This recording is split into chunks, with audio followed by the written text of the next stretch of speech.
evening, everybody. How is everyone tonight? Hello, everyone. A week early. A week early. Yeah, we're usually the last weekend of the month. Oh, okay. I'm like, wait a minute. Did I knew I like kind of fell asleep this morning, but wait, no, that works the other way around. I'd be late, not early. Right. Oh, I promise. I mean, it seems like I can cut the mustard, but I'll catch up tonight. No, nothing. What are you cutting? You cut the cheese. Uh-oh. What happened? See, this is the other way around. It wasn't maybe if I wasn't harassing Dackman. It's maybe if Dackman saw my message 5 hours ago when I tried to harass him. So we got a good show for you tonight. We have David from Split Jaw as our guest, also the sponsor of our show. Let's see. We got a few events, I think, that are coming up. Let's see what I got here.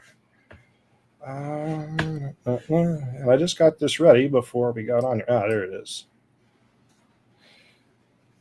Okay, so as usual, if you check out our website, I try to update it, and occasionally I try to make sure I fix it so people aren't locked out from logging into it. Sorry about that, Shane. But thanks for letting me know so I could fix it. Let's see, what do we got here? So we do have the events section on the website, and as always, if you go over to largescaletrains.com, if you got an event coming up that is large scale related and you'd like us to add it to the calendar, there is a submission section on there that you can put in your info. So right now, it looks like we got two things on there right now. What's that, Nico? What's happening now? What's happening new? New York, New Haven, New Mexico. I said now. My microphone that's about ready to fall off the desk with the KDs. At least you're not crumpling stuff in front of it this time. Hang on, I can find something. So, of course, September 29th and 30th is the RLD Hobbies Fall Open House. I know a couple people that will be there. Yeah, they might even be sharing a room. What? Whoa, hey. I'm the big spoon. Don't tell Colin, he'll get jealous. So, yeah, that'll be September 29th and 30th. Of course, those of you that don't know, it's just an open house for everybody to get together. Robbie's got his big layout out back that you can bring your stuff and run on. No track power, battery, live steam, of course, works there. And then coming up, Caboose trains on the main line, all good stuff. Well, yeah, Jonathan will be there, so probably. Yep. And of course, as usual, if you click on these, I do have some more info on this stuff, and I do have the official links that you can go to the website for the events. It looks like I had some people answer my poll on here that are going. What do we got? 18, 22, 27 people that answered they're going. I'm sure there's going to be more than that. And I do have my video that was a year late from the last year. Is that this? Oh, wait. Was that last year? Yeah, that was last year's fall open house. Yes, it was. Finally got that up there. So you're only a year behind on that? Yeah, I'll get to your stuff eventually. Believe me, I had some great plans this weekend, and they 6 just years now. What is it? They went down the toilet. 6. I mean, we always might go for 10, right? So then October 1st is the Pennsylvania Garden Railway Tour that's coming up. I will not be at that because I'm not going to make it back from RLD and over to over into PA for that. But slacker. Yeah, I know. Can't do it all. But if you go to the site and check that out, I've got a couple videos from the tour, but Dackman covered that tour way longer than I ever did. So I actually do have a bunch of his videos that he's taken over the years of that tour. If anyone hasn't checked out the tour and are curious what kind of layouts they might see over there. Let's see, what else do we got? Uh, ah, um, all right, where'd my screen go? Oh, that ain't it. I'll find it. Hang on. There we go. If you check out the blog section over on the website, I do have some stuff listed in there. And I know it's not brand new announced this month, but I did put something up here. Of course, David will talk about it some more tonight.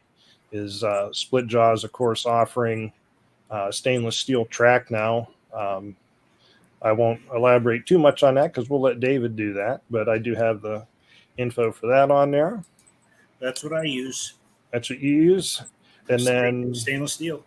Of course, there is, for those of you that are into golfing, I came across, it looks like Pico is going to make a golf cart transport flat car.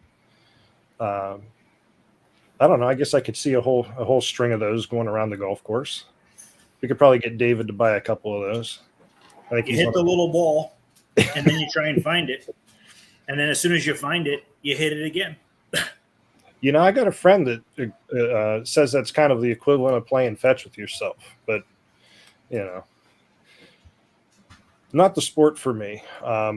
That's just the announcement for tonight's show. And then, of course, the other thing I have on here that's new since the last show is Bachmann's doing a couple of new paint schemes in their animated stock cars.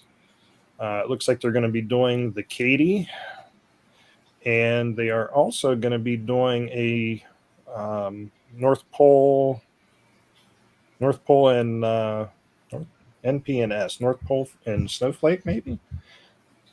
I'm not sure. That one's actually got some reindeer in it, though. So that is what you're they're animated. For. Yeah, unlike us. They're bobbleheads. And of course, I do have the video embedded of Bachmann's official announcement for that on the site as well that you can check out. So, with that said, I'm getting dizzy. You're getting dizzy? I'm bobbleheading like the. Oh, okay. I'm like, what are we talking about? So, with that said, even though he's our guest, we still should do our sponsor video for David for Split Jaw, and then when we come back, we'll be talking with David. So we'll be right back. Oh, wait here. The following episode of Large Scale Live is brought to you by Split Jaw, makers of quality metal products for the G-scale modeling world. For rail clamps, expansion joints, bridges, and more, Split Jaw Products has you covered. For more information, visit their website at www.railclamp.com. And real quick, because I wasn't paying super close attention to the chat, I wanted to highlight this comment that John said we should be there so we can see if we can get his engine to roll over and play dead. I should add again. Did you get your Mikado fixed yet, John?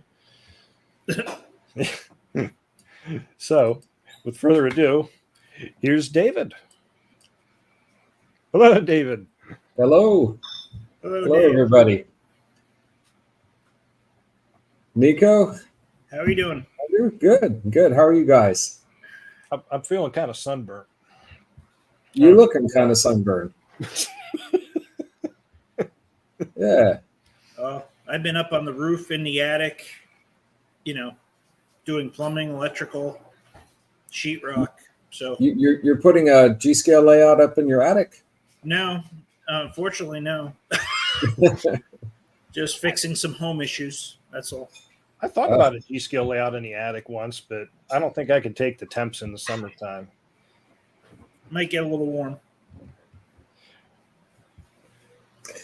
Yeah. Well, Andrew, it's, you guys, thanks for playing our little spot there. I don't have the announcer voice of the commercial. Yeah, I see Sparky 107 says, who's the voice on that ad? Sounds like someone I should know. I believe you do know Sterling Sparky from Ravenhawk. Shoot, I forget the second part of his channel name there. Ravenhawk something. There's a number in there. Sorry, yeah. Sterling, if you're watching. I wasn't ready for the question. So who's on? Who's on? Who's on first? Or what's Who's on on? second? Who's in the? Oh, You can see the list, right? Yeah, you should be able to see the chat as well. Do you have something over to the right side of your screen that says comments, perhaps? Oh, okay. Well, if I click on it, that would help. Thank you, Dackman. Raven Oh, wow. 910. I tell you, it's bad when Dackman starts bailing me out even when he's not on the show anymore. Okay. At least Yeah, A lot of comments there. We have a lot of people on right now. Joseph Popinski says, "Who isn't on?" That's a good question. Oh no! Of course, Jen's Bang is here, so Yeah. gotta Trains watch may out be for him. crashing. You got Larry Otis too. Yeah, thinking about our sponsor video, David, we're going to have to update that here eventually if you keep adding things. Well, I was just thinking about that. I mean, especially, that one line where it says quality metal products. I mean, I appreciate that, right? But it's not just metal anymore. Yeah. And, we're looking at, what are we going to do in 2024 and 2025? We're deep into planning as well as I can with everything else going on. But it's going to be more than metal. I see Canadian Railroads is on. Yep, that's Shane. Yeah, Shane shared a video with the world a couple weeks ago, and I don't know. Shane must be a very healthy guy because he showed me the video. He poured like 50 bags of concrete to support one of our bridges.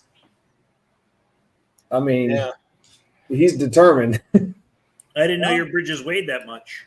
They don't. No, He over-engineered it. Shane's retired from the railroad. He's a dedicated worker. I mean, it looks amazing. It looks like, solid concrete. It looks amazing. He did. I've got the video right now. It's we put it up on our homepage. Yeah, you did actually. And I have to confess, I haven't watched his video yet. I hadn't seen it until I went to our site to figure out why Shane couldn't log in, and I went, "Oh, hey, look, he posted a video a little while ago." Yeah. So I got to go back and watch that yet. Yeah. I forgot how long it is, but it's pretty cool. Let's see here. we might be looking for one of your bridges for our club to do the lift bridge, like I did with the other club. Sure, I've got a couple. The one that went straight up. Yep. Okay. Oh, lift bridge, not a drawbridge. Nope, straight up. Straight up. Okay, so you would want probably an arch truss for that. I need 2-track and 47 and LGB, 47 and 3/8. Yep. That's our standard length. Because I made one that went straight up, so you could just walk underneath it. I'd like to see that. Like It's the on Lionel YouTube. one It's for on O YouTube. scale. I'll send you a link. Yeah, like the Lionel one for O scale. Yep. I was Interesting. working on a project for at work where we were doing sit-stand desks. So I used 2 sit-stand legs and made the whole bridge go up. I think there's some really cool stuff in O scale. I came up with the scales. Wait. Yeah. Oh, no. Wait. Let me finish.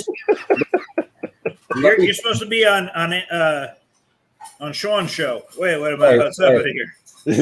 But, no, I mean, I came up through the scales, right? I did N scale, HO, O scale, and I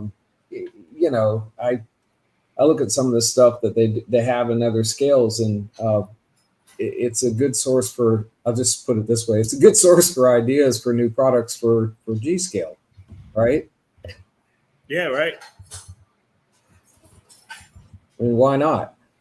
No, we can take a lot of inspirations from the other scales. Yeah. I agree. That's something Dan Gilchrist will say to me all the time. That he says he gets a lot more inspiration from looking at the stuff in the other scales because there's more going on to give him ideals of what he wants to do in large scale. Yeah, absolutely. I mean, in the smaller scales, you can, being smaller, you can do more. You can tool stuff at a much lower cost, and so there's more product diversity. Somebody said it's O scale. I could hear everyone loading guns. I see Sparky says, sure. I say O scale and I get yelled at. Sparky, you're not alone. Yeah. I think O scale is the one that's like the the one everybody cringes on when they're talking about G scale. You talk about other scales, everybody's like, yeah, HO, somebody mentions O scale, it's like, ah. I feel like we could insert a meme here from the Dark Knight movie about everybody going crazy, Oh, why'd that pop up again? Lawrence, how about Z scale? Get out of here, Larry Otis. I have Z scale. Well, you and Larry will just be happy together, won't you? I'm just kidding. You will. I love Larry. Need a microscope. Need a microscope for those. Oh, you know what? I did forget something real quick here, David, is I meant to show everybody, because I promised I would feature it, the two Facebook groups that I run, the larger one and the one being for the show is the Large Scale Trains group, which there's links on the website and in the description of this video. We do a monthly cover photo contest where everybody submits a photo, and then I'll put them up in a poll for everybody to vote on, and then their photo is the cover photo for the month. So for our Large Scale Trains group, our winner this month was Oliver Joe, who lives over in Germany. He'll be coming over for the RLD Hobbies open house, but this was his photo that he submitted in that won. Looks like he's got a couple of -9s, and I think he was doing some effects or getting the reflection in the water off of it. That's cool. That's a nice picture. That looks great. Yeah, I thought that came out really well. And then the other group I run that I'm not sure if it's got more than 120 members is the group for Conrail Large Scale that I run. And our winner for the month over there was Charlie Zimmerman. And for his submission, he has this New York Central box car that was patched out for Conrail. Charlie does a lot of nice weathering and custom work. Yes. He likes doing his pan shots, as you can see, as he likes to call them pan central shots. Con who? That's probably Nico. He probably conned somebody. That wasn't me. So sorry. I wasn't proud, so I wanted to throw those up there before I forgot. Those were both really nice photographs. Yeah, it helps to get some participation in the group. Everybody gets to. It gives them a little nudge to kind of show some of what they're doing. The Conrail group, I mean, we usually get a handful, 2, 3, 4 pictures for that. It's a small group. The Large Scale Trains group, which is over 1,000 members now, I think I had no less than like 38 photos that were submitted for people to vote on. Wow. Yeah, there was a few. Wow. What's that, Brian? Penn Central as in what? Oh, sorry. Go ahead. Oh, see, what would Brian say? Penn Central, Conrail as in Penn Central second try. Yes, the successful try. I'll let Dackman chime in if he wants to debate the successfulness of Conrail. He's relentless. I see Daniel Peck's on there. Oh. Hi, Daniel. Yeah, he's been moving 1 to 1. Yeah, he's probably been busy down there at the museum, I'm sure. Now that's a man who plays with trains. plays and plays hard. What are you talking about? Yeah. Yeah. North Carolina Transportation Museum of Transportation, North Carolina. We have a link to that on our website. That place is amazing. Which, of course, your website is railclamp.com. Yeah. That's the old Southern Railroad Spencer shops, which was, huge. Not as big as the stuff that in Altoona, right? But still really big. Let's put Dackman up there so he can have his gloating moment.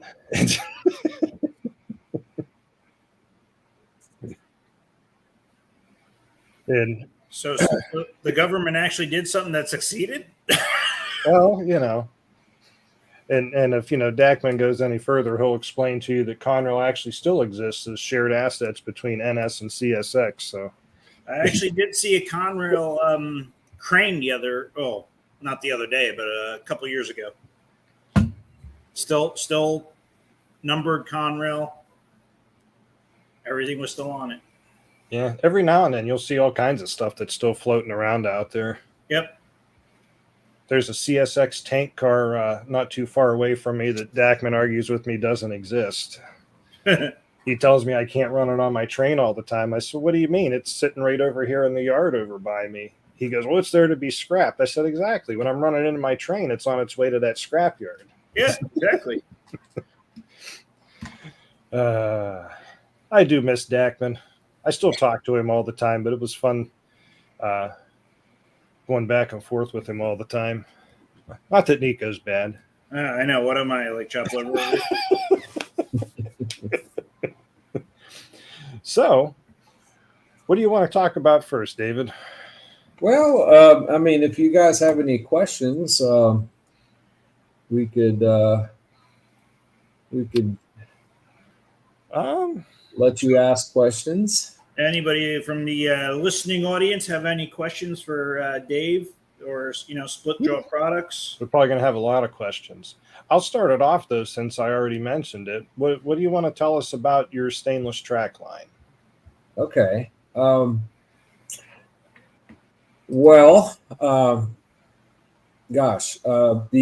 stainless line, we didn't do anything new. Right now, it's still exactly the same product line we bought back in January.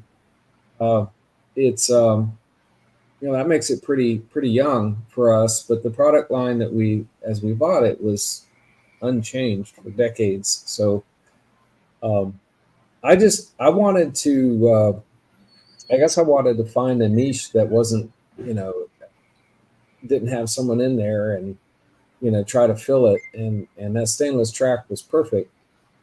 We bought it. We bought a few thousand feet of rail and everything that goes along with it. And we've already just about sold out.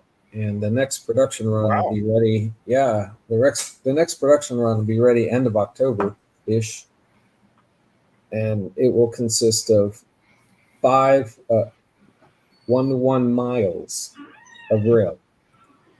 And you're selling that in 5. That's a mill run. You saw 5 foot lengths, right? Yes. 5 foot to everybody. Yeah. For some reason, I thought I saw somewhere you had listed. I'm sorry, I converted wrong. That's only 3 miles. My bad. It's only 3 miles of rail. And so we have a question from Mr. Otis here, and that's still code 332, and that will match up with everybody else's rail. Yes, it will. The height is code 332, and the key dimensions, the web and the rail height, they match up. I have some back here if you want to see it. Sure. Yeah, if you got it. I was just popping your website up here real quick for everyone. So we have a question about the ties holding up in the sunlight. You're not producing any ties yet, as of yet, right? You're just producing rail. Well, we use Pico ties. All right. And okay. So Yeah. are you selling them with your track? Yeah, it's a kit. Those ties come with it. Okay. I mean, I didn't want to change it. The LGB ties will fit too, but I wanted to just stick with what works and what's trusted. And so far, it's gone well. And here are the challenges for me. Right, is where to take it from here, because we've got this flex track, and I have a Y switch. I'm coming to that. All right. No, I'm just going through questions. Yeah. So basically, it's all flex rail. You're selling 5 foot lengths of rail and a tube, and then it comes with the ties. With the ties, right? And it's super easy. The rail slides right into ties. It doesn't require a lot of effort. And Ted, they're Euro style ties. That's what the Pico ties look like. They're Euro style, and there may be other ones that fit, but not the ones that we supply. And then we had actually been working with this rail size since the day we opened our doors, because we were using this stainless rail on our stainless expansion joints, and that's kind of how I got to know it. Right, we were buying it and we were fabricating it and making it our expansion pieces. So the next thing on my to-do list is a rail bender. The story behind that. Do you guys want to hear the story behind that rail bender? A rail bender? Yeah. Okay. So with the product line, I bought a design for a rail bender. Came along with it, but I didn't like it, and not that it was bad, but it only handled one rail at a time. And I talked to some people, some layout installers, and people who know more than I do, and they said 2 rails at once is the way to go, and that made sense to me. Yep. So basically, I had to scrap that design and start from scratch. And I was telling Andrew, we could open a rail bender museum here. We've looked at so many different rail bender designs. It's like 7 or 8 back there in the corner of my office. I've got all of them laid out. But we looked at what everyone else was doing, and even some stuff that's out of production now. Can I show this one? Yeah, it's like my favorite from the exotic rail bender world. This guy. This is Norm's Model Supply Precision Dual Rail Track Bender. Company that's out of business. They did some nice stuff. I mean, I remember that one. I like this. I like this handle. Okay. I mean, for us, any rail bender, you got to be able to hold it easily. I don't know necessarily we would do this handle, probably not, but you got to be able to hold it easily. I like that. It has this this dial here, which we don't agree with, but it was interesting to see, what someone did, to we don't think it was as repeatable as people maybe as it was sold to be, but okay. And a few other things here, like I like that it's powder coated. Ours might be powder coated, hint hint. And it's got these levels. Okay, these levels, these little bubble levels. Okay, yeah. We'll come to that in a second. But anyway, that was kind of neat. And then there was this one. This was like our first revision prototype, early prototype, right? Was that the one Splitjaw actually sold, or no? We haven't sold them yet. We're still we're still designing. I'm trying to give you the whole backstory. Sorry, yeah. I thought Splitjaw, the original Splitjaw company, had one. Did they? Not that I know of. I mean, if they did, I don't know about it. Okay. David went on a bender of rail benders. That's great. That's right. That's right. I bought every rail bender I could get my hands on. Anyway, this guy here, I'm not a fan of making this. I mean, it's okay, but I didn't like the manufacturability. So if you want to, I'll give you a sneak peek. We're just about done with our design, and we run it by a couple of people whose opinions I trust. And I'm going to share my screen. Okay.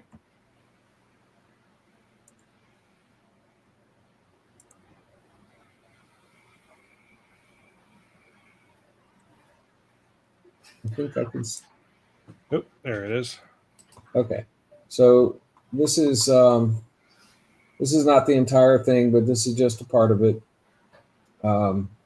It's yeah, I mean it's pretty precise. So, and I'm going to stop sharing now because this is proprietary. But Oh, all right.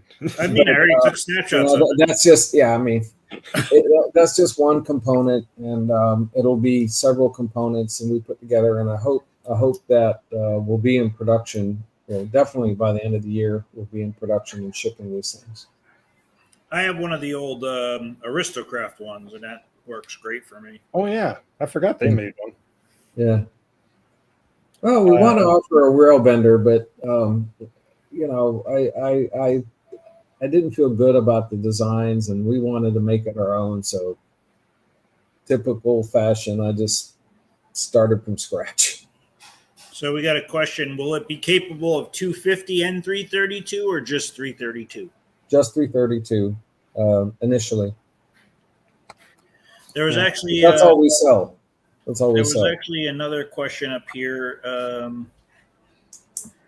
Will you be producing switches to go along with the tray? Switches. Well, you want to hear the whole story on the switches? Okay. Well, if you're done with the rail bender, then yeah, I am. I mean, there's going to be there will be a rail bender. That's my conclusion. There will be a rail bender from Splitjaw. I guess I'll add one more thing before we go on to the switches. Something we're going to incorporate with our rail bender, because I remember I showed you I was going to come back to those little bubble levels. Yeah. Remember I showed you? Okay. Well, those are not the most precise things, right? Human eye, like, are you in the middle? We've all done. So here's our answer. This is the Splitjaw digital. Oh wow! I didn't realize you actually had your branding on there. So what it'll do, it operates in a couple modes. And what it's telling you right now. So this tells you if I could hold it still. So I'm gonna hold it still. All right. So that says right now you got an up angle of, if I could hold it still, it's bouncing around, right? 1 to 3%, right? And then if I turn it the other way, it's a down angle, right? You see how that works? Yep. Okay, and then it's precise. Now it'll operate in different modes. So I could go %, or I could put in inches or millimeters, right? And it'll show you the rise. But here's where this is important. If you don't already know, if you have track that's not level, like I do in my house, the couplers will come open. Things will happen. If you find, I find that my trains will misbehave in a certain part of the track, and we just got this thing last week. I took it out to my layout, and I said, well, what's going on here? Because the couplers pop open only at this one part. And I found that in the span of 3 feet, the track went from 0% to 3%. And that's invisible to the naked eye, right? You can't see that well, but this thing tells you. Not only does it tell you the rise of the thing, but you could turn it sideways and you could go side to side, and it'll tell you the camber of the track. So is it cambering on you? So personally, I've never used like I have the rail bender and it has the bubble levels on it. I have never used my rail bender to level track. Why would you? I mean, I bend the track, I put it down, and then, I'm putting it. Yeah. My layouts are usually on the ground or on an elevated bed, and I'm using ballast. So at that point, I'm using either, a length of board with a riser to make sure that I'm staying within my % of grade, or I'm using a small level across the track, or, something digital like that would be perfect. Right. So Agree. we're going to include one of these with our with every rail bender. Okay, Right. because to me they go hand in hand. When you're laying track, you want to check that it's level. You want to check the grade if you're going on a grade, and you also want to check the camber, make sure it's not wavy down the track. We'll also eventually be selling them separately. So I got a question on the track. So we have a person here that said, "Oh, we can the RLD tie should work." So will you be selling the rail also separately, or does Yes, it? yes, you can buy rail only right now. Okay. Yeah. There you go. Look at that. Right in the center of the screen, it says code 32332, rail only. Yep. Yeah. Okay. I mean, I don't know what kind of ties people are using when they just buy the rail. Well, I'd you have could to be get honest with just you. like I've never bought just rail myself, but I have, but I mean, when I bought it, it was aristo-craft, and it came with the aristo-craft ties. We include with each length of rail, or which you get 2 5-foot pieces. We include a pair of stainless rail clamps too. By the way, Oh, nice. yeah, it's just even if you're not buying ties from us. No, I think just selling the rails is a good idea. It wasn't my idea at first. A customer brought it to us and said, "Hey, will you just sell me the rail?" And then, it dawned on me that that's a good idea. We actually sell more bare rail than we do with ties. Well, I think it's just for that reason, because the Pico ties are European, Mm-hmm. and then people want to do mainline American, so they're buying a different brand. ah, Yeah. And who was it? Bruce, who was saying something about RLD ties. I have a feeling somebody reached out to me a few months ago and said that they did fit. Yeah, Brian. Sorry, not Bruce. Brian. Hi, Brian. yeah. I've got some of the tie strips here I've used as well. I've put them on Aristo USA, LGB rail, anything that I've had ties that have gotten destroyed on. You do have to, if you're going to use them for flexing, you do have to split between the ties on one side so the rail will so they can bend with the rail. But I've had no issues with them. I think most ties that work on 332 will work on all the other ones that are out there. I mean, they're a pretty similar profile. I know there are some oddities out there, but So can you make any longer lengths than 5 foot, or are you restricted to 5 foot? that probably becomes a shipping issue when you get over 5 foot, doesn't it? Yeah. Well, we actually start at 10 feet and we cut them and deburr them to 5 just to make it reasonable to ship them. And shipping with 10 feet is not for everybody. But you could. So if somebody really wanted to, they could get 10-foot lengths. Yeah. If they could take a commercial truck delivery, no problem. I mean, that would be nice. UPS limit. I learned this the hard way. UPS limit on small packages is 108 inches. That's here's a question for you, David, because I know you're all about metal and electrical and all that stuff. Can you mix brass rail clamps with stainless steel rail or vice versa? I could actually answer that, but I mean, go ahead, Dave. All right. So the only reason for me, I mean, just to be practical, the short answer is yes. But the thing you got to watch out for is galvanic corrosion, because they're dissimilar metals. And if you have, we all have DC, right? If you have track power, you have DC running down the track, and DC current running between dissimilar metals. Guess what that is? That's a plating tank. Okay, that's a plating tank. In solution, but still, it's essentially the same thing, right? So, in salt water, a lot of people don't know this. There's this current, and metal is getting transferred from the boat, and at the house next door to yours. You don't even know this, but galvanic corrosion is pretty easy to make happen if you have direct current. So if you're mixing metals, all you got to do, in my opinion, is put some of this Paste. grease on. Yep. You put the grease on where the dissimilar metals are, and you're not going to have any of that galvanic corrosion. Well, Nico, let me hear yours. You got it. You're a mechanical engineer. I got that right. Yep. All right. Well, I had actually designed my own rail clamp at one point in my life. Okay. And that was one of the issues that I wanted to cover was galvanic corrosion. So I did some research on it. Some metal systems are more problematic than other. Like I think aluminum with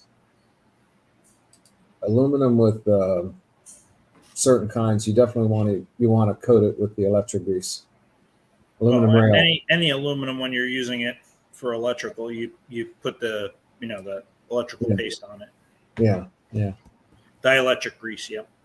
Yeah, I don't use aluminum rail, but most people that use aluminum are battery powered.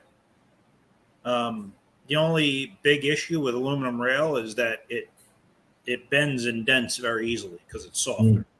So, a stick falls on it, or if you step on it, it's more prone to damage. And then the other issue is that it oxidizes, so you have issues with conductivity. But if you're using battery power, there's not a... Yeah, see, do not mix aluminum with any other metals. Sounds like someone's done it. Yep. So, yeah, there's other issues there, but you can the biggest issue with galvanic corrosion is if you're in a salty environment.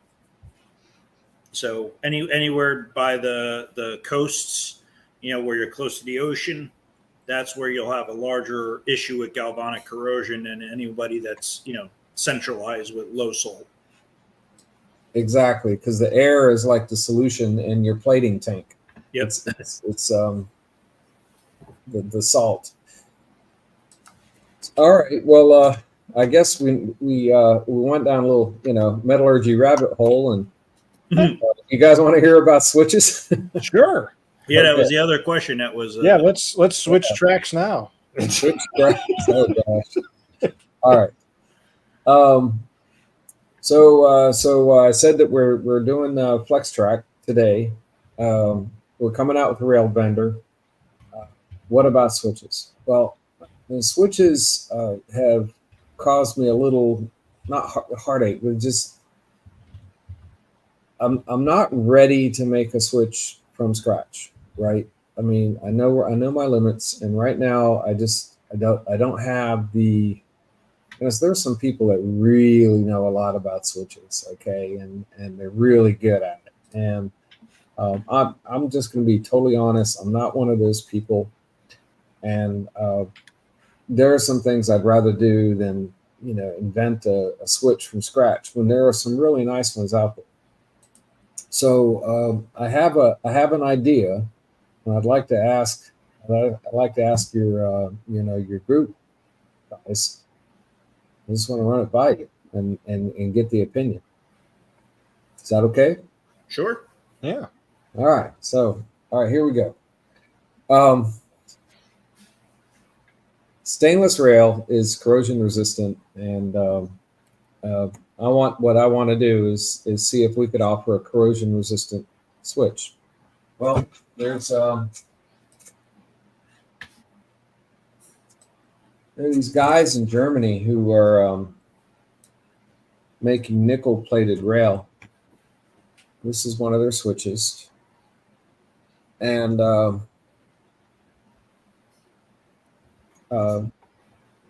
here is some of our stainless. I'm going to hold it up here. Camera doesn't pick it up, but the nickel's shinier, right? Mm-hmm. But this nickel plating. This is the nickel. This is the split jaw. This one has been outside. The switch, and so it's dulled a little bit. And this is what the manufacturer, who's in Germany, told me. They make a really nice switch, and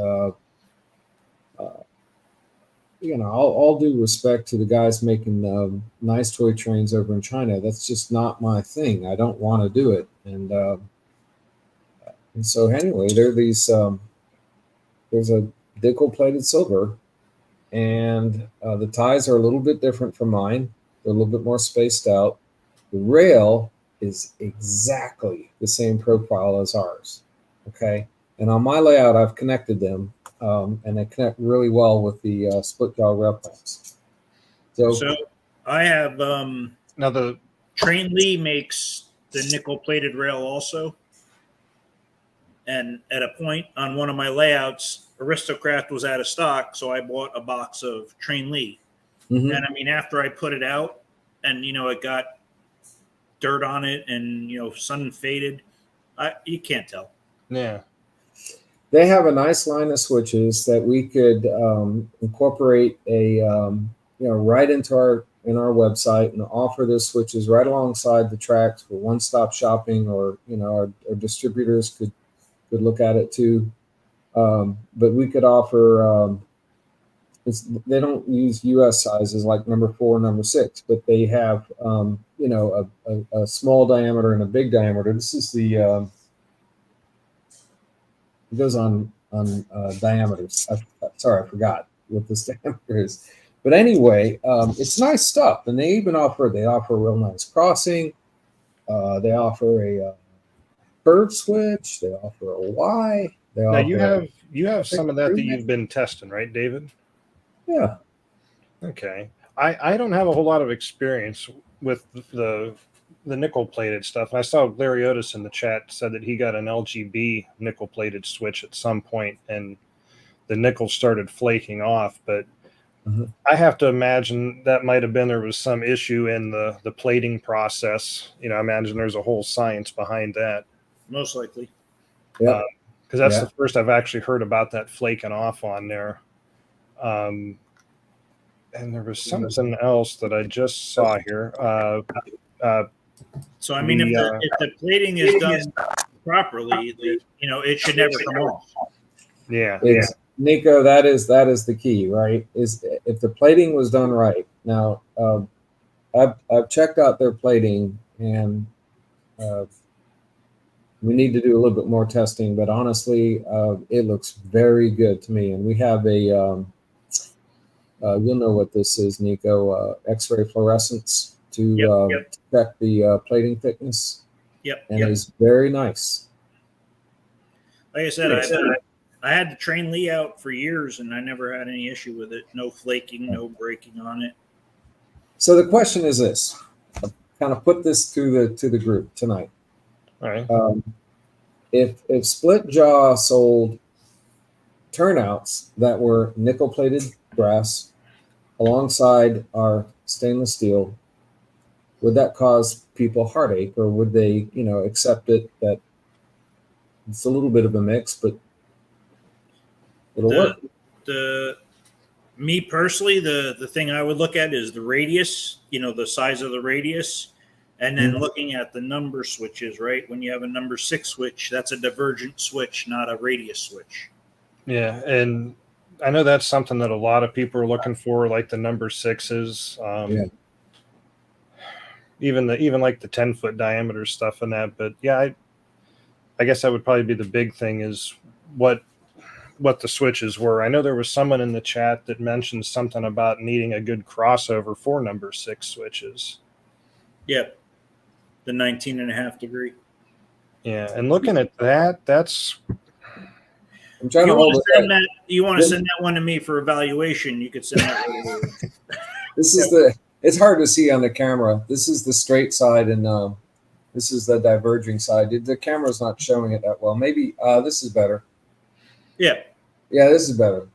I don't know. That's probably something like somewhere between a 10 or a 15-foot diameter switch, if I had to guess.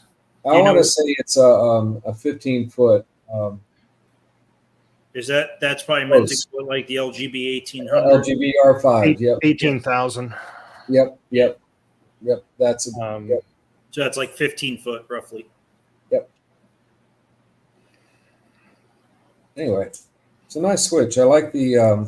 Yep. Well, that's that's better than the others, the smaller switches that are out there, the 10-foot and the 8-foot, 1,600, 16,000. Would they tolerate the heat out there in Arizona? It gets pretty hot here in Georgia. So far, so good. Again, I've been down there. I can attest to that. If it's plated properly, there should be no issue with the underlying metals. It's plated brass, right? Yeah. Right. Okay. I mean, so it's not like, if it was, say, plated aluminum is going to expand like crazy. Brass isn't quite as bad. Well, you got to just remember that. So the other issue people do is like they'll have all brass track and then they'll have a nickel plated switch, and they're running their track cleaning engines across them. Like an LTB track cleaner. You can't do that. You don't want to do that because you're going to eat up the plating, and then you're going to have a brass switch. But you wouldn't need to do that if your track is stainless. You would not need any well, sort of. I'm saying if somebody mixes and matches, that's where you're going to have an issue. You just got to remember that you're not running. You don't need to clean it like you need to clean the brass. Exactly. That's a good point.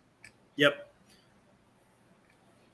So I don't know. You're able to see the comments as much as I am, David. And I mean, so far I haven't seen anybody put any big objection to, the nickel plated brass switches, in place of a stainless one.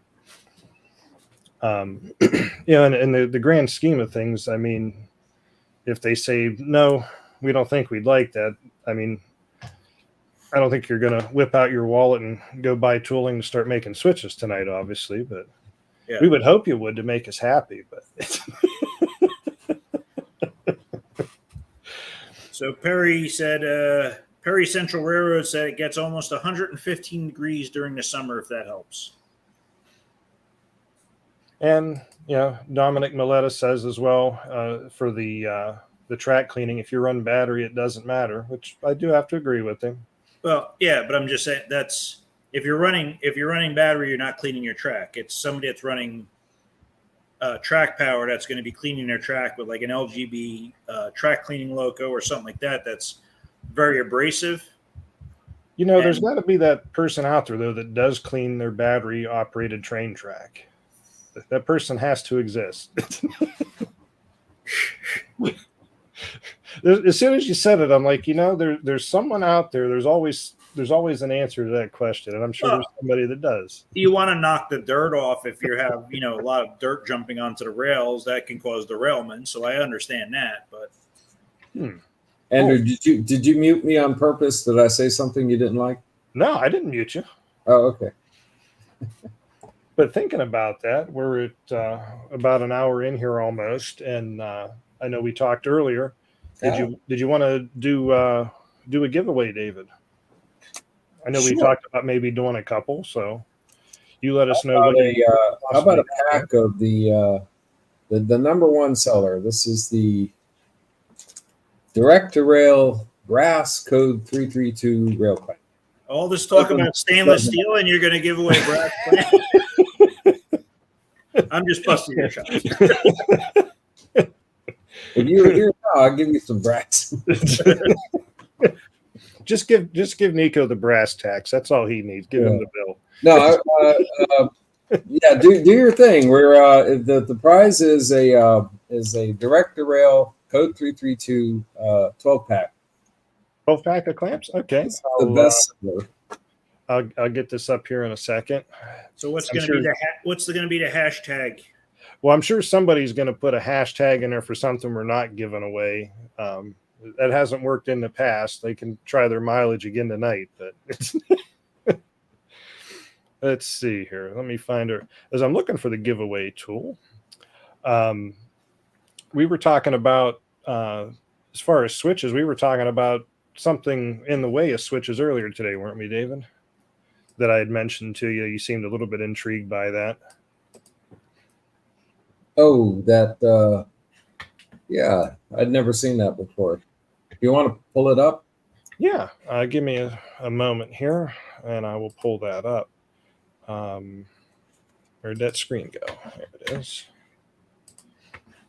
So anybody that's watching probably remembers a couple shows back I had shown this, and I know who made it now, but I don't believe it's made currently.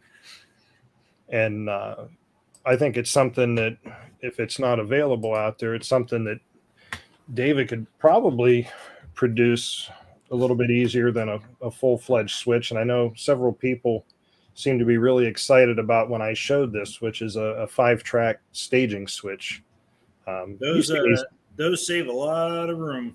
And that's what I was telling David earlier. I've got a 5-track staging yard out there, and that stack up of switches for that yard ladder takes up a ton of space when it's just for parking trains. Sure. Wow, there's several good Nico hashtags there in the comments. I'm ignoring them. The hashtag poor Nico. Yeah, there's one of those. There's a Nico got robbed. What else? Nico got robbed again. Poor Nico. So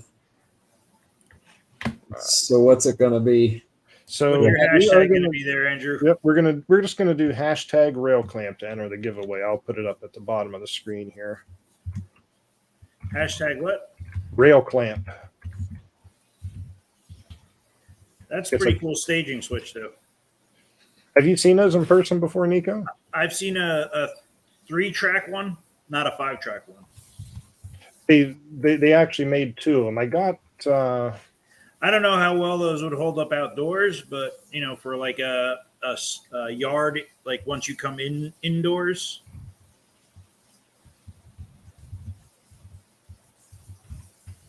The hashtag rail clamps are already stacking up. Yeah, I don't have it in the. It's already collecting, but I didn't put it on the screen yet. So I'm glad that I at least got it going before I said it. Slacker. Yeah, that's the theme of the day. Let's see here. I mean, it's interesting. How I got 2 things up? My wife wants me to have a shed for my trains. When I bring the trains in from my backyard, they end up in the kitchen, and it's just like that.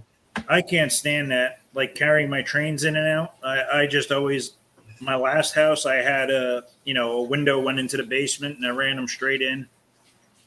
Oh, I've seen some amazing setups. And that's here we're talking about building a shed to run them into, but we'll see what happens. Yeah, and this here, this is somebody else's picture of the same layout I went and saw, but this was actually down in Atlanta when the NGRC was there a few years ago, and this was the guy's, where the switch is leading out to actually goes out to the layout, and this was like his storage shed off the house where he stored everything. Yeah, that's where these work well. I mean, it's got to be pretty robust to be outside if you're going to do something like that. I mean, it looks like something we could do. I probably got almost a year's worth of product development ideas in the pipeline, but that's something we could look at. Yeah, I can. Is it just a year? You should be like 5 years out. 5 years out. Come on now. Yeah, let's see. You want to see one of the things that we're working on? Yeah, absolutely. Sneak peek. What do we got? Well, sneak peek. Hang on, let me see if I'm going to share a screen here and see if I can do this.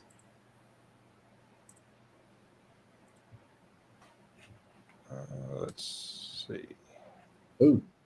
Oh, is that the wrong thing? No, that's it. Oh, well, you said, "Ooh," I'm like, wait a minute, maybe I shouldn't show that. Yeah, no, it's what block it quick, everybody. Nobody look. Yeah. Will be the first time I had to go back after a live stream and blur a bunch of things out. So this is what we're working on. But right now, it's probably my number one project, but there's several more. Kind of spin-offs from this, let's say. But anyway, you're going to know what HG stands for in 1 second. Oh, Ooh, very nice. Hell's All Gate. right. So here's the thing. This is the real Hellgate bridge, and it's pretty cool. This span. Can you all see my mouse? It's Yep. it's about 1,000 feet. This span, and kind of the first thing I gotta think about is, wow, we gotta scale this down, right? Because I think 1,000 feet. It depends on if you use 1 to 29 or 1 to 32. It's like 28 feet or something. Perfect. Yeah, perfect. A little bit big for most people. So anyway, we're gonna have to scale it down. But most bridges, really all bridges in our hobby are very miniaturized. They're like, bridges are the least to scale thing in our hobby. Locomotives are pretty to scale, right? But bridges, we all accept that they got to be small. Otherwise, they'd take up our whole backyard. Like this guy here. I'm thinking somewhere in the neighborhood of 6 to 8 feet in this span, not including the towers. Here's a CAD model. Very nice. So we're working on this. We're trying to see how we can pull this off. I'm not saying ours is going to look like this. This is just a model of the bridge. It's just for us to study and understand what it's all about. Pretty cool masonry. I like that. But How would you go about making those piers? we're working on it. We've got a couple of options. It held 4 tracks. I like this. Someone's already trying to sell it for you. We already have 3 orders for you, so get producing. Yeah, That'll be out by Christmas, right? I don't see ours doing. I see ours carrying 2 tracks in G scale. I was gonna say, 4 tracks. That'd be a pretty wide bridge. Yeah, but that's 4 an track. amazing thing. That sounds familiar. That sounds familiar. Anyway, we're just looking at it. I think that'd be a really cool bridge to see done in G. That would be. I'm assuming it'd be all aluminum. Well, maybe not the supporting piers, but the bridge itself would be aluminum, right?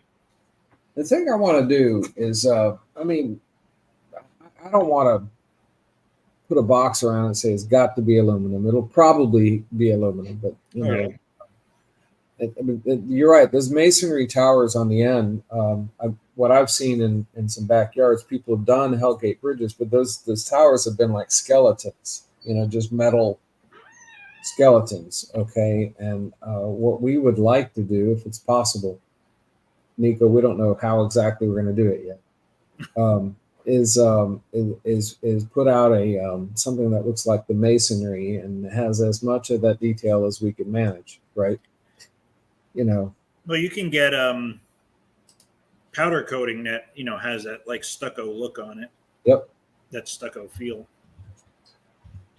Yeah, a lot of really cool techniques to put a surface finish on things. Yep. So anyway, if we're successful, what I'd like to do, guys, if you're okay with this, if we're able to make a prototype and feel good about putting into production, how would you feel about having like a reveal party? Sweet. You're gonna pay to fly us both down to your place? No, like Apple did. Okay. I'm not that far from you. Pull So the sheet off, cover it up, and then pull the sheet off back there behind my desk. And sounds great. I'm game. Just to have some fun. Oh, Won't Ted's go long got a into good the question. bridge design. Yeah, Ted's got a good point there. It's got to be shippable. I mean, we're absolutely considering that. Will it ship, and what will the cost be, and what will the weight be? Dedicated truck. It's no problem.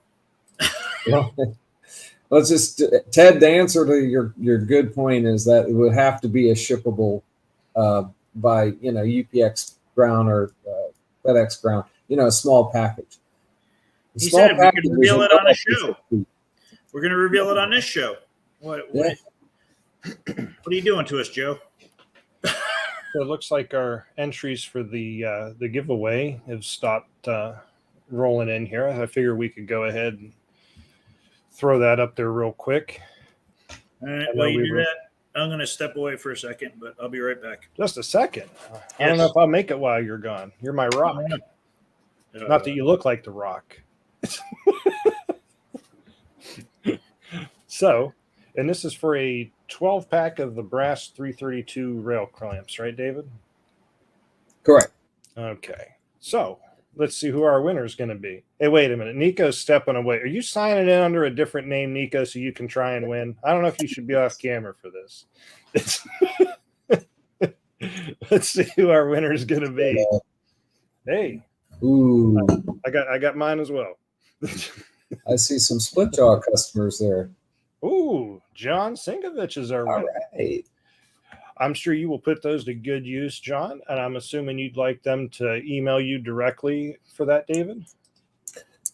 Yes. They should email their address, their shipping address to david@railclamp.com. Look at that. Oh, wow. That's amazing. So if you could, John, send David an email at david@railclamp.com with your shipping info and that, and he'll get those out to you. And John, I'd appreciate it if you remind me what you won. It was 12-pack of direct-to-rail clamps. Well, just remember, John, David's not gullible enough to believe that, you want a turntable, so don't try it. I already tried it earlier today. It didn't work. Speaking of turntables, I have something to show you. Oh, okay. All right. Let me try this. Oh, wait. Let's go old school here. Wait. Changing cameras. Let's do that. Okay, I'm going to change cameras. And I will tell everybody, don't run away, because we will do another giveaway right before the show ends. So we'll have one more coming for us. Ooh, what are we looking at there, David? Can you zoom? I can't zoom. Yep, I can make that full screen. Let's see here. All right. That looks pretty good to me. Can I walk over there? Yeah, you can walk over there. I don't know if we'll still hear you on the mic or not while you're over there. All right. If you can't hear me, just tell me. Okay, so this is our. I can hear you good, David. Okay, great. I can't bring the camera over here to show all this detail, but what's new is we found a way to route the power up through the pit to the deck, and the deck moves obviously, and I parked it because my remote ran out of batteries. But here's the caboose, and it's got power. Okay, and so it's really simple. We brought the power up to it, and we use these Lugzilla connectors on the end, and it's not expensive. It's not an expensive upgrade to the turntable. So right now we are offering we call it a powered deck version of our turntable. And we're selling those in 32-inch length and 48-inch length. We've discontinued the 36-inch length because it was just in the middle. Oh, okay. Yeah. Very nice. I know that was something some people were asking for, because there are some that do track power. Yeah.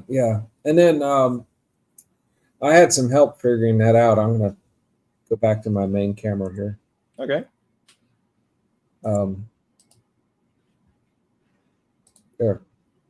So I got to give credit to Dave Bennett at Train Installations. He showed me how you could reverse the polarity, and it's so old school. It's like out of one of those 1950s model railroader handbooks. How to reverse polarity. Oh. Yeah. Does it have a picture of Ready Kilowatt on there? Yeah. But basically,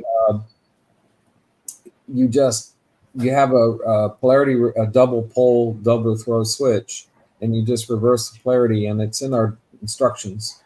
And it's a cheap and easy thing. And when you move the turntable with the doghouse away from you, you have the switch in the one position, and if the doghouse is near you or in your approach track, you put the switch to the other position.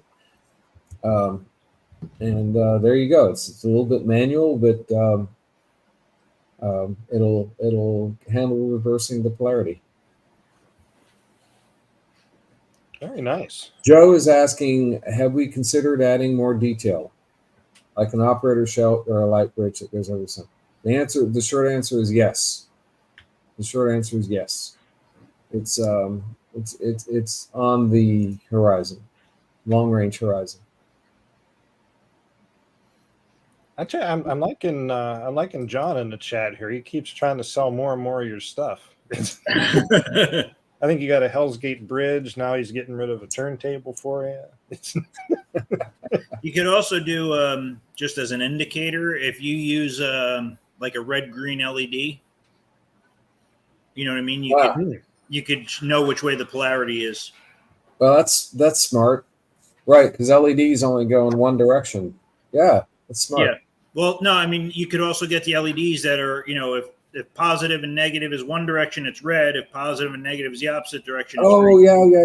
You get a single LED to switch. I just bought some of those. I always thought they only made the 3-terminal ones you had to use, and I just the other week discovered that they actually make ones that are just work off of 2, which was nice. When I rewire certain manufacturers' engines, that's what I use to, I use that off of the motor power. Yeah. I'm Nico. I'm just a metals guy. I mean, no, you told us at the beginning you're more than just metals now. Remember? Okay. Yeah. I'm not an electronics guy. You got to expand your horizon. Well, I'm not an electronics guy either. I just make it up as I go along. Yeah. I thought that's what we did on the show all the time. Pretty much. Here's my idea of advanced electronics, and hopefully this little doodad will be fun. Here's another thing we're coming out with. I call it a power shed. Okay, what it is, it's a shed that holds a battery with an on and off switch, and for if you need 9 volts somewhere out in your layout, one of these. And this is just a prototype. It's not a perfect fit, but it will fit perfectly. And so if you don't have a wire, or if you're lazy and you need power out the corner, you want a signal powered or something like that, there you go. Those are nice. That's something. Thank you. Those will be out in October.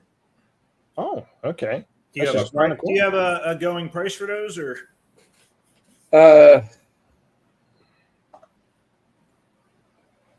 A list well price? under $50. Okay. Probably more like somewhere between $35 and $40 each. Oh wow, that ain't bad at all. And that comes with the battery box. Yep, and the battery box has a switch, so you can preserve your batteries. I mean, it's something I needed for my layout. Thank you, John. I appreciate it. So is John the one that won the? Yes, he is. Yeah, Mr. Simkovich. Yeah, it makes me laugh because I think about him yelling at us all the time when Dackman would say his name, that we made him sound like a French Canadian.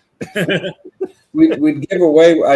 I'd say we'd give away one of these power sheds, but I want to send people their prizes right away. I don't want them to make them wait until October.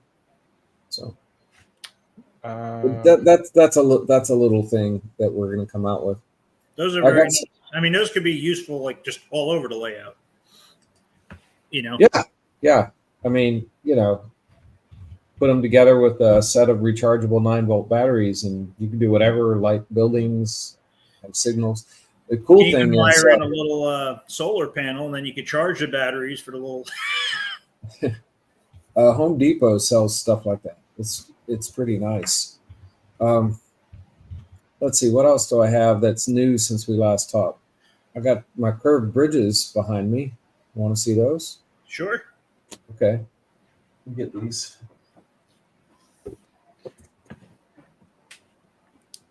Somebody had a question about.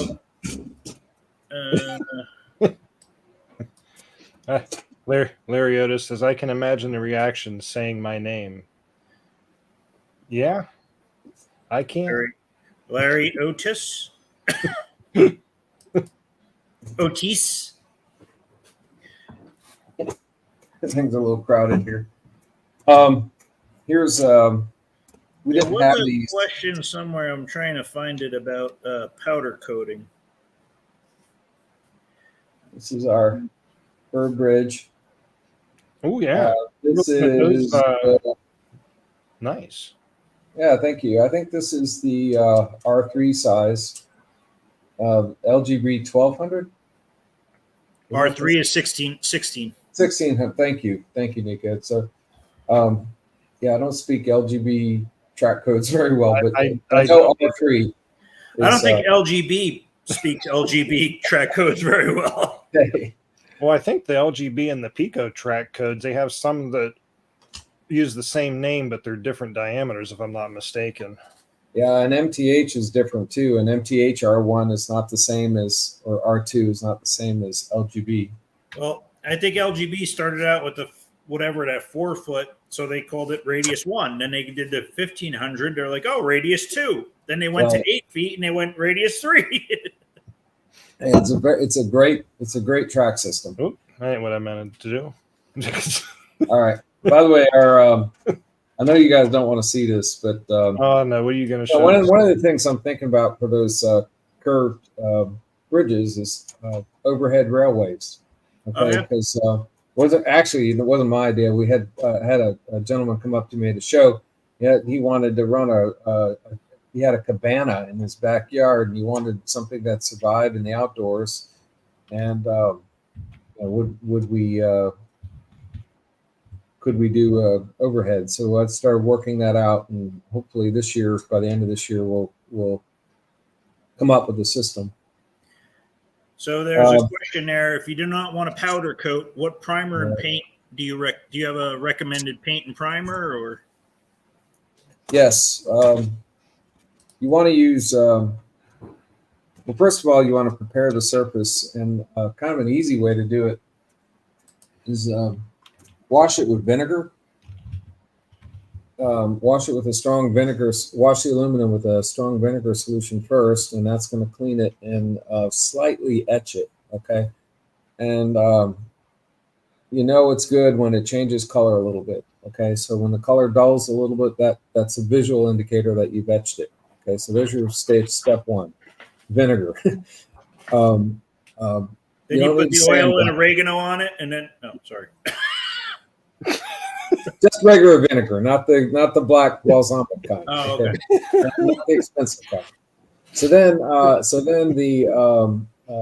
the primer that you want to use is a self-etching primer, and they sell it at any auto parts store. They use it for painting motor blocks, I think, and mufflers and things like that. So it's got a etchant built in it, but it's even better if you clean and you prepare the surface a little bit. And it's so easy to do it with vinegar. You just spray it. So anyway, vinegar, clean it and then use a self-etching primer, once or two coats, and then that's a nice black primer, and then you just paint on top of that whatever you want. And that's it. All right. And it looks like Philip Williams is on board for your hanging track system.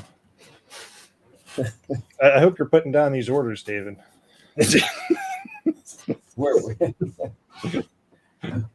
Here's the this was just a dream back in the last year. Here's a double track curved bridge. Oh wow. This That's is very kind of nice. fun. Thank you. Inner radius and the outer radius. That's got more glare on it than Nico and I's heads put together. It's tricky to build this because the superstructure is a rectangle, but the track holding is angled, and Yeah. it's pretty. It's more complicated than it looks to build that. We got What another new bridge. radius are those for? Sorry, What radius was that bridge for? R5. The inner radius is R5 that we were just talking about, LGB 1800, and the outer radius is another 7 inches. Our standard spacing on curved is it takes 4 of those doubles to make a 90. Yes, they're 15 degrees each. 15 degrees of curvature each. Yeah. So yes, it takes 4 to make 90 degrees. Now, some of my smaller bridges, Lyndon, you have more curvature. Just go to the website and pay attention to the curvature. We've been as careful as we can be to tell people, how many pieces it takes to go 90 degrees. But some of them only take 3 pieces to go 90 degrees. Now you got to sell them with your stainless steel track ready to go on top of it. The stainless clamps too, not the brass ones. And, we have another new style of bridge here. What do we got there? This one is this matches the curved bridge. It's got the same truss system. Yeah, same truss system. See the curved one I just held up. So here's a straight, and with any luck, I'll have it. I'll show it at the next show we go to, the next trade show. Maybe I'll have a loop going around or something like that. What my kids made this for me? Split jaw? Yeah. What's your next trade show?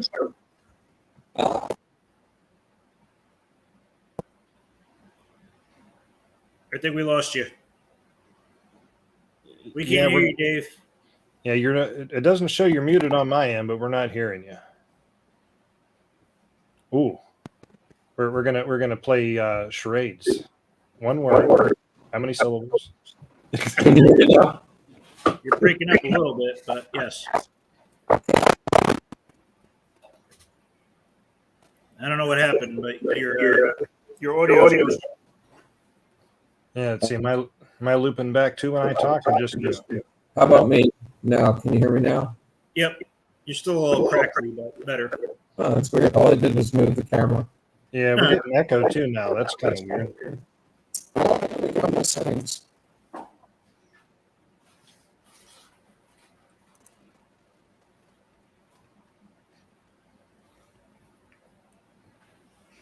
Bear with us a moment, folks, while we sort that out.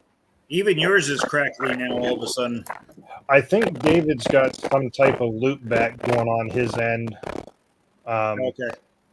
Did you change anything with your speakers or anything, David? Volume? You can't hear you again. Yeah, I'm not hearing any echo either now that we can't hear you. Try this possibly, David. You could try dropping out of the stream and then come back in.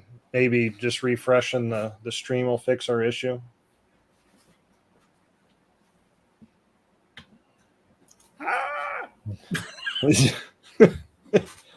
I'm glad you're full screen and not me. You're more photogenic. Oh, am I? You do that I have a better hairline. Yeah. You do the old Bullwinkle theme, there's nothing up my sleeve and you rip your sleeves off, Don't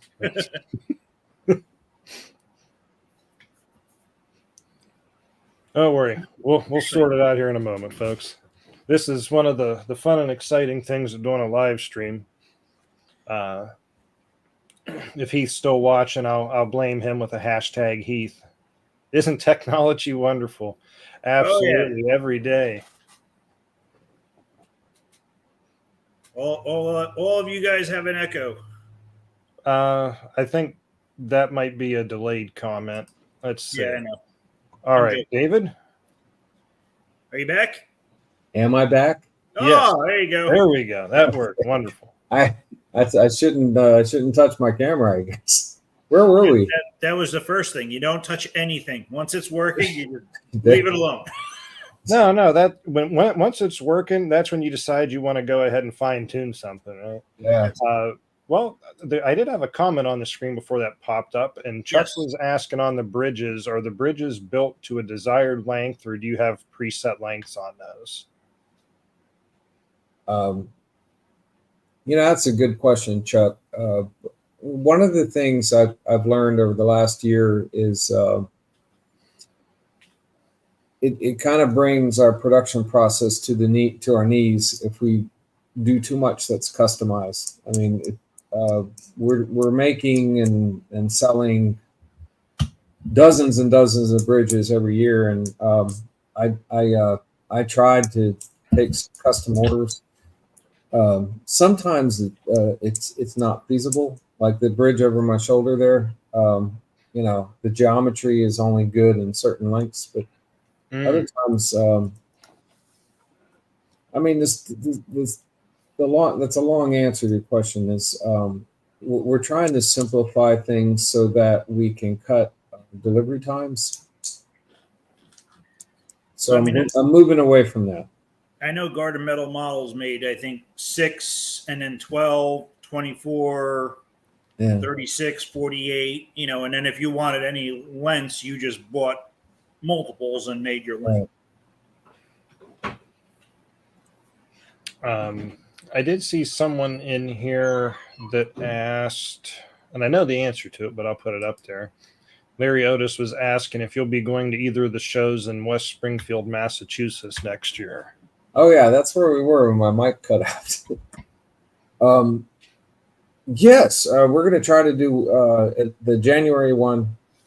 We were there in when was it, April? Yeah. For the first time. That was the first time we've ever been there, and my wife and I went, and it was great. And people were really nice, and we. I mean, that's such a huge venue, right? Well, they're going to be moving into the larger room for this year. Yeah, I can't believe that. I mean, that's huge, right? Should even be a better show, and they're also talking about possibly having the National Garden Railway Convention. So, well, if that happens. Yeah, whatever happens with that, right? But we're planning. We have space reserved to do that show in January. Okay. So we're looking for a second show and for next year. And right now it's tentatively planned to be the Rocky Mountain Show because it'd be nice to do kind of an East Coast, West Coast thing, although obviously Denver's not all the way out west. But the show people told me that since we're new to that show that we needed to wait and see if there's space for split jaw at Rocky Mountain. If that doesn't work, there's some other shows in April, like, and it just depends. I mean, it depends on the family plans and everything, but we'd like to do one show in April. Okay. Yeah. I was looking at a couple of things. I know you sent over your list of stuff, and we've kind of landed on a few of the different items on there. I see one of the things you had listed on here with a question mark was loading ramp. Was that something you were entertaining possibly offering again? Yes. Because people have asked about it, I'm sure. I know. I don't want to bore you guys, but basically we put it out there. I put it out there as a fully machined, block of plastic, and I guess the old split jaw, they had back in the 90s, things cost a lot less. And I put it out there what I could do it, and I didn't sell a single one. Didn't sell a single one. And so we've got a new idea how to do it, and we've got to run it through cost accounting, but I feel that it will be more affordable than the fully machined version. Wonderful. Yeah. I know mine saves me a ton of time and headache whenever I go outside to load all my stuff on the track and run it. It's nice to just set a car on there and it rolls onto the track. Yeah, and another thing was because I don't use these myself because I have an elevated track, an elevated garden railroad, and but I can see where they're really important to people that have to get down on the ground, and so at one of the shows I showed a 24-inch long split jaw. I said, okay, order this, and I learned that a lot of people want a different length. They want 36-inch, or 30-inch. And so one of the things we're trying to do is come up with a manufacturing process that's not just better value, but it's easier for me to accommodate, two different Perhaps lengths. a modular kind of approach, maybe. Or yeah. Okay. Yeah. So that's what we're shooting for. Did you ever see the LGB one that's like this long? I have, and I didn't buy one because it just seemed kind of crazy to me. I guess it's good for 2-axle cars. I mean, I'm not trying to make a joke of it, but Yeah. I could see for 2-axle cars, it might have been what was it originally designed for. But It has an the longer extender, ones that right? I have from that Split Jaw made before in the past, definitely is a big difference. Yeah, everyone likes those. I had one brand new in the package I just bought with a collection, and I sold it, and a couple people have asked me, "Oh, have you seen one?" I'm like, yeah, I just sold one. Oh, I would have bought it from you. I buy those things myself. I buy them, and because people ask me if they can get them, and wherever I can, I'll buy one. And I haven't sold them through the website, but at a trade show, I'll just say, here.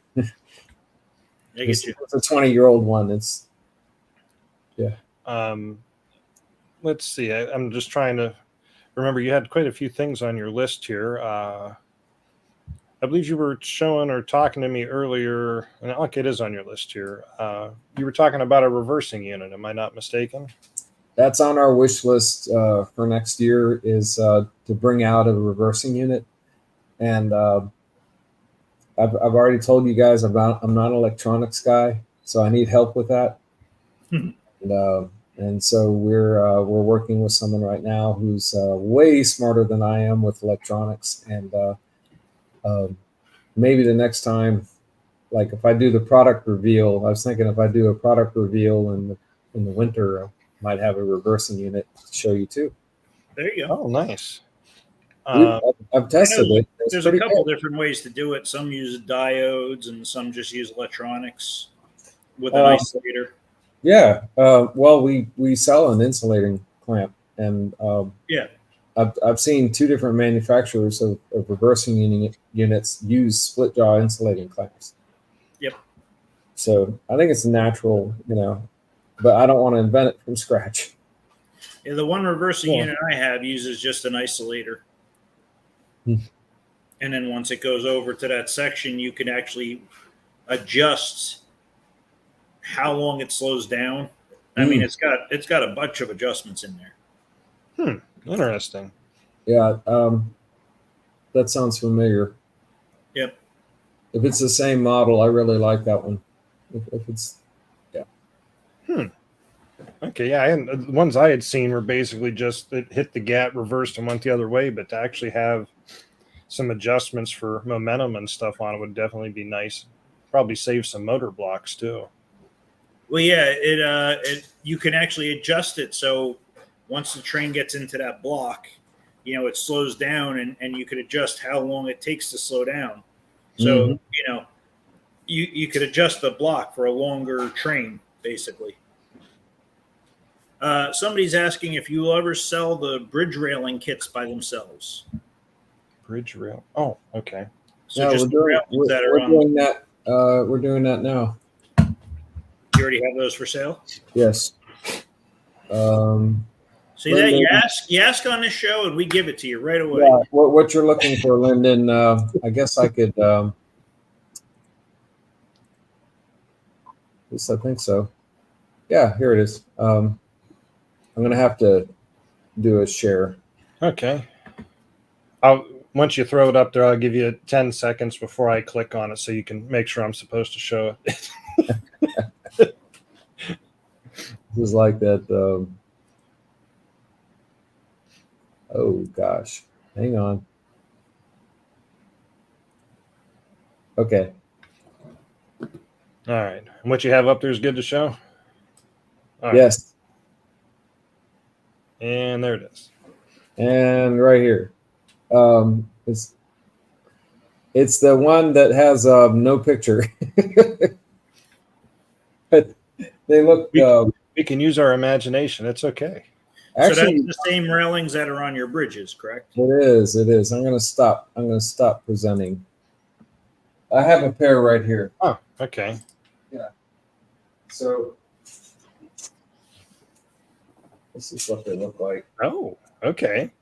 And all of our bridges that all of our straight bridges have the here, like this guy here is a good example. I think I need to re-aim my camera. Last time I I don't know if you want to do that. yeah, okay. You might turn on They, X-ray. you can't see it, but they lay right in here. Okay. They lay right in here, and you bring them out. If you don't buy them, your bridge looks like this. If you do buy them, they look like that. Okay. And Lyndon, I do exactly the same thing. I will take some of these and put them on my elevated railroad where I want to. Yeah, that's a really good idea. And move this out of the way.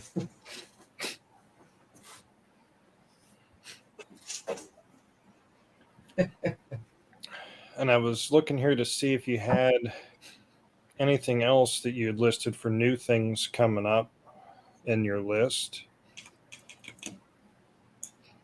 I did see you had some things in here. You had, well, I know you got in. A giveaway. Oh, yeah. Yeah, we should probably do another giveaway, huh? Yeah. We can at least announce that and get it going so people can put their entries in there. How about the drop-in lift-out rail clamps? Hold on, I got to log into my other account for this one. Well, I was to say, hang on while Dan Gilchrist logs into his other 10. Oh, by the way, thank you, Lyndon. That was really nice. Appreciate it. Those things work great. I mean, I used them on the lift bridge I did for the other club, and I also on my layout that I had in New Jersey, I had them for a lift out bridge just to allow access, and then the track that went in the window, I had them there as well. You know, so that piece of track came out, and I just snapped it in, opened the window, snapped the track in, ran the train out, take it out, close the window. I'll tell you a funny story about those. You know, we if you watch the last time we were on, you know that you know, behind this wall is my other business, and it's a aerospace factory, and most of the split jaw products are not made by David Bergmann, right? But, I insist on assembling every single one of these. I don't know why. You're almost But if you buy one of these, I have put it together. You're like the rail clamp Santa. You gotta sign each package. You know, it just comes with its own autograph, and Yeah, I don't know why. I I know why, because I want to make sure they're right, you know, because they're kind of a signature product. So. yeah, they Now, I do have to really be honest, those things are great. I've seen the lift out clamps before, but are those something that you can actually just lift straight out, or is there like a locking screw you got to break loose before you lift it? It has a little ball detent, but yes, okay. it goes straight down. Actually, you have seen them because you've seen my bridge go up and down, so you have seen them.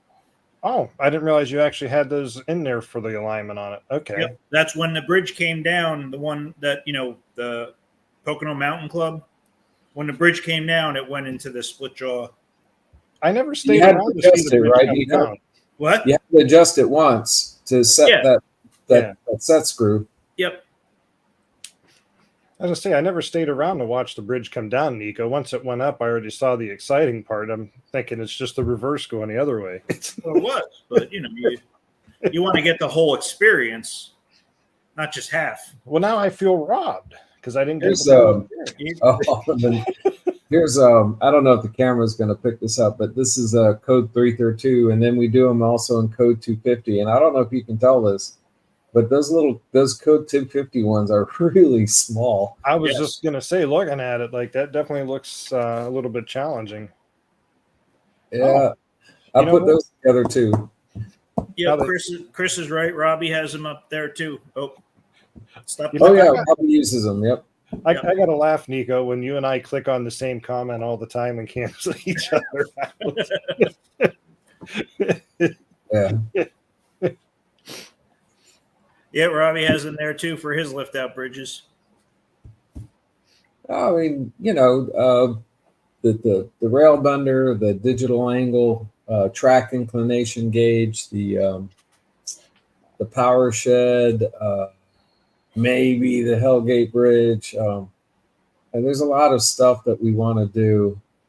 Oh, thank you, Ted. We're having fun. I had something interesting. I had a customer tell me that our expansion rail sets, that the gauge was a little tight. So we changed it and we opened it up just slightly. I mean, I have them on my layout, never saw an issue, but he did a great job and he explained it to me, and so I said, okay, we open them.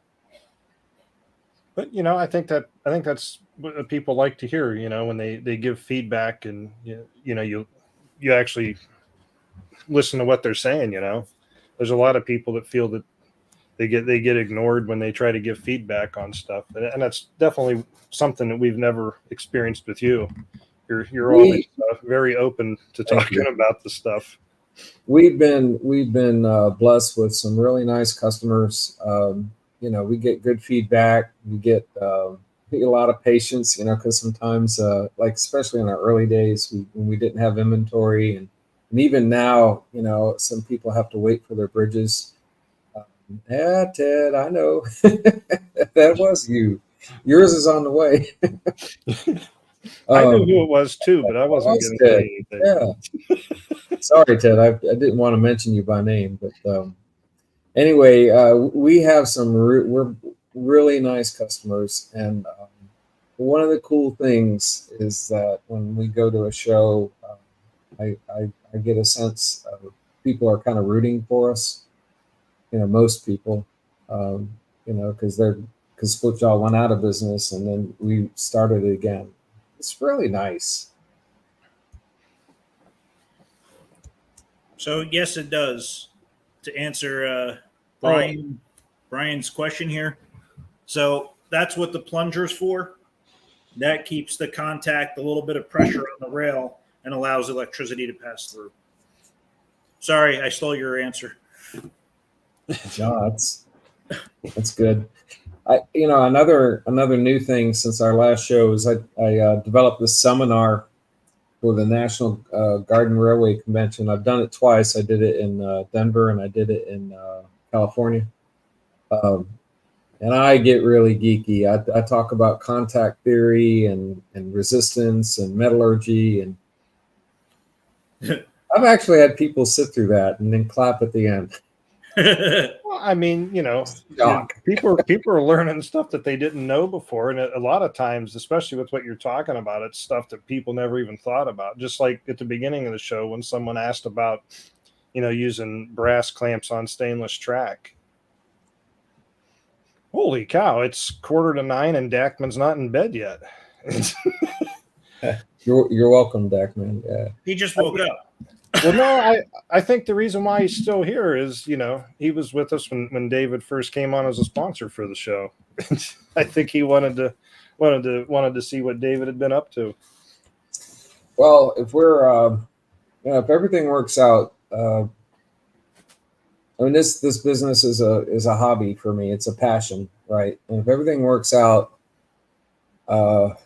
my hope is in the next year or two, we'll come up with some stuff that's really innovative. we've been a little bit quiet in the last year, just trying to keep up with business. I tried the signals and that didn't work out. And one of the reasons I got out of the signals is I wanted to take all that time I was putting into that and put it into some new ideas. And hopefully next year you'll see them. It's very difficult when you're running, you're running a business and then you're running this business. So you're running multiple businesses. Yeah. And there's only so much time to go around. I get it. I have a full-time job and then I come home and I'm doing repairs and trying to develop products. And, it's just still trying to spend time with the family. Yep. Ignoring my phone calls, sending me to voicemail. Yep. And it's only yours. If Dave would call me, I would pick it right up. My wife. She's my helper at the trade shows. And she does a fine job. She does a fine job. She's a very good model railroader wife. Lucky. Does she have her own train? If she wanted one, she'd have one. Okay. Yeah. I know. Andrew's wife likes the footballs. What do you call those? Egg liners. Yeah. My wife has a little bit more of a larger taste. She wanted the Blue Comet. Yeah. The latest one that the wife got is the butterfly one that Bachman has out now. Wow. Although I think her taste is getting a little bit higher because I got a Straczynski's watch and he'll have something to say about it. But I finally found my New York Central B unit for my FAs. And when I opened it up, she seemed to really like the paint scheme on it. So I got a feeling I might be losing 3 engines. My wife does. We just expanded our. I don't know, call it store layout, but it's. I needed a place to. With long straights where I could easily try out new bridges and showcase new bridges, and I've got a video. You want to see it? Absolutely. Sure. Yeah. Do you need to do the giveaway now, or no? We can go cut to that after we do the video. Yep. And on Brian's comment that was on the screen, apparently your wife said go big or go home since she took the big boy. It's not my wife. Oh no, I'm talking about Brian's wife, not yours. Oh, okay. All right, hang on. Wow, I've never heard of that railroad. I'm gonna have to see that when you're done with it, Brian. Maybe we'll see it up at Robbie's. Okay, so let me just tee this up, and then I'll switch screens.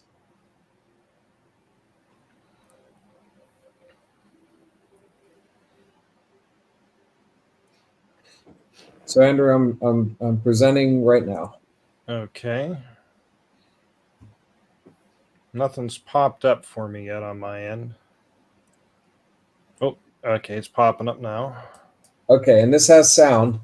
Okay. Turn on the speakers. Ooh, yeah, that's a new view. I haven't seen that before. Right. So this is the new split jaw loop. It's just a loop. That's all it is. But my wife likes this train, and you'll notice that some of the cars are graffitied. So that's how I get my family involved in the model trains. Like we have a rainy day, I'll pull out a car and some graffiti stickers, and we'll all take turns putting little graffiti on the cars. Now that's pretty awesome there. Oh, my kids love it. They just love it.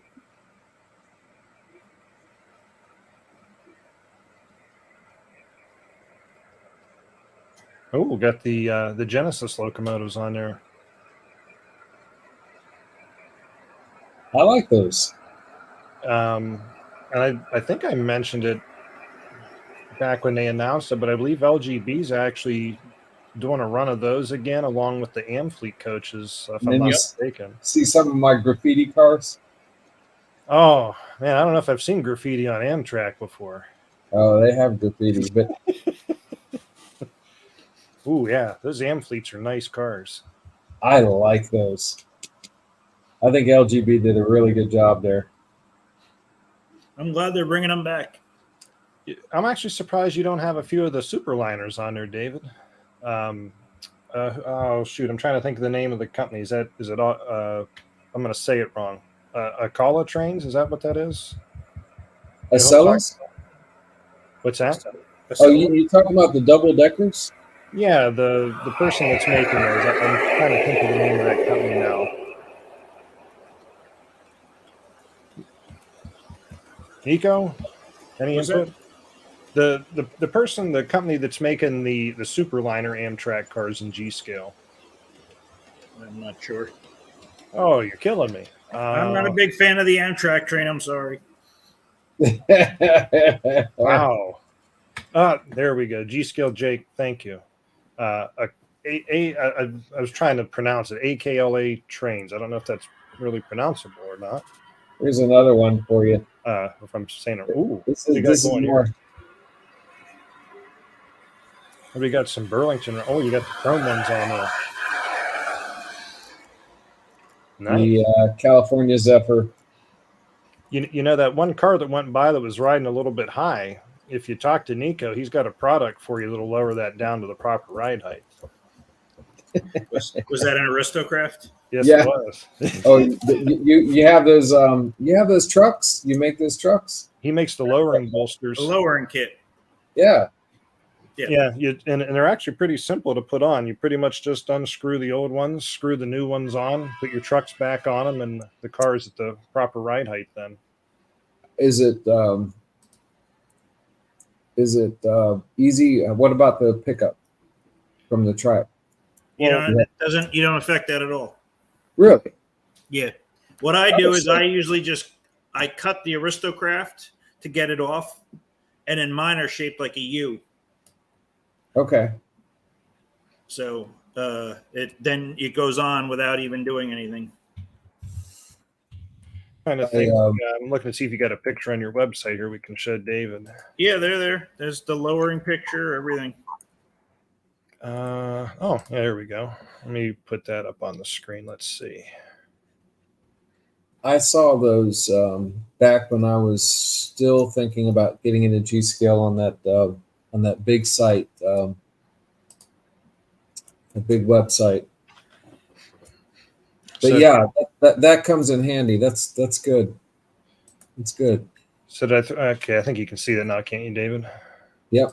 Yeah, there's more pictures too, I think. That's good, Nico. There's the kit. So you see, you cut the one bolster, Uh-huh. and then the wire goes through one of these small holes. You cut that out, and then this just slides in. You don't even have to unwire it. Yeah, the one on the left is the stock Aristo. Yep. I wanted to mouse over, but it makes it bigger when I do that. I'll tell you what, you had me at you don't have to rewire it.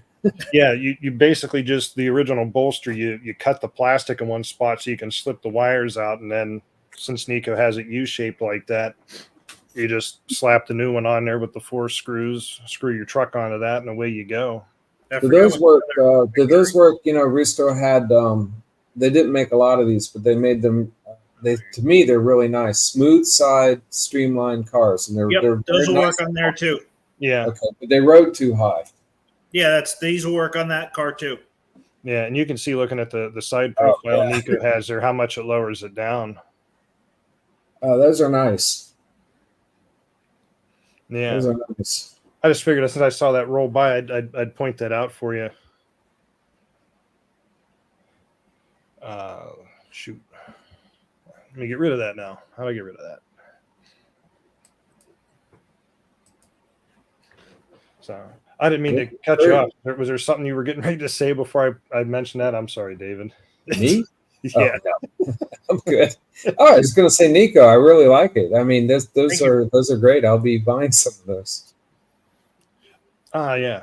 And what Nico just put in the chat there. Nico's site is 4trackrr.store. Yeah, I know where to find you. Well, I'll just emphasize it's .store, not .com. because most people just automatically think online and they think .com, and they're going to go, I can't find your see your website, Nico. It's because you got to go to .store,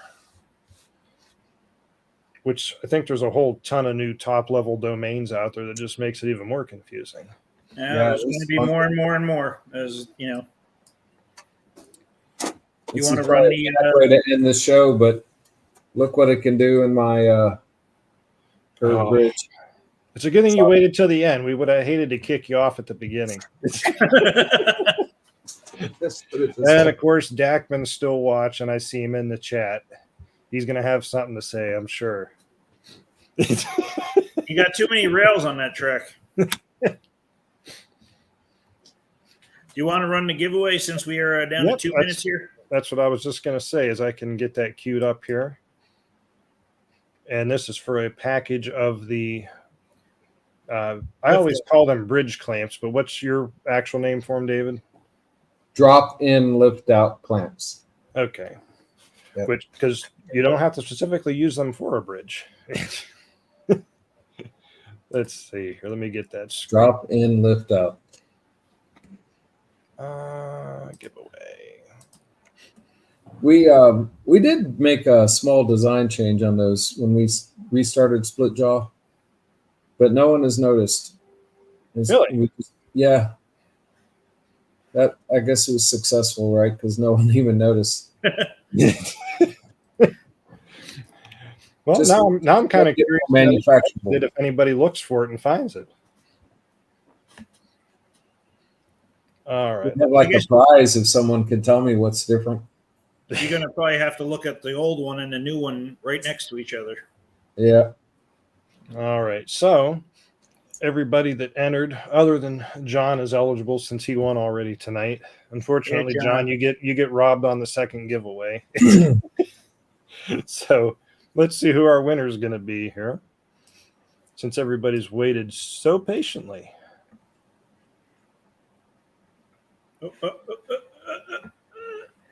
Who's it going to be? Oh, wow. Taya got robbed. I thought it was Taya. Taya, you got robbed. Congratulations to Jake, though, for being the winner. That's exactly what happened to me. So, are you going to put my email address up there again? I got it right here for Jake to. It must be a Virginia thing. It could be. So, Jake, all you got to do is email David at railclamp.com with your contact/shipping info, and he will get those out to you. He's always on the ball with that stuff. I try. And we appreciate it, as always. Yeah. And Ted, I hope you heard me. Thank you for the help with the track gauge.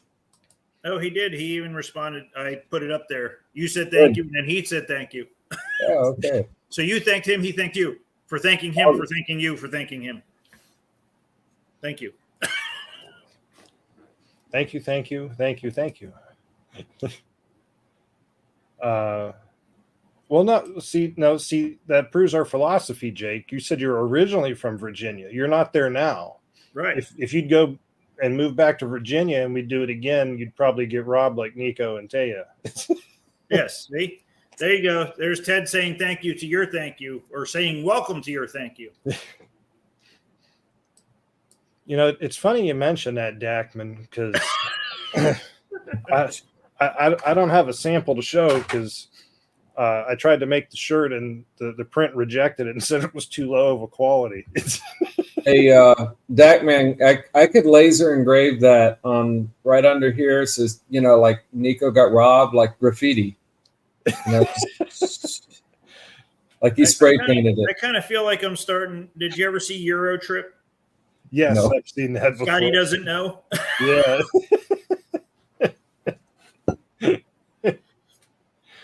All right, 9:00. I'm going to bed. All right. Did you have any last words for us, David, before we signed off tonight? Thank everybody for getting us through our second year, and hope you like what we do going forward. And thank you for tonight, guys. I really appreciate it. It's always an honor to be on your show. I'm a fan. So thank you for having me on. Thanks for putting up with us. How about Nico got Rob stickers? Yeah, the only thing is the adhesive would have to be bad on them. So when you got the stickers, you got robbed because they didn't stick, right? Yeah, they won't have, they'll only stick for a minute and they'll fall off.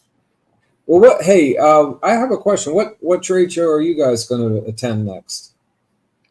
For us, let's see. I know we're planning on going back up to Massachusetts. That's the end of April for the North. I'm going to get the name wrong. You say it, Nico. I screwed it up last time. For what? For the Massachusetts show. I was Northeast the West Springfield, Mass. Amherst.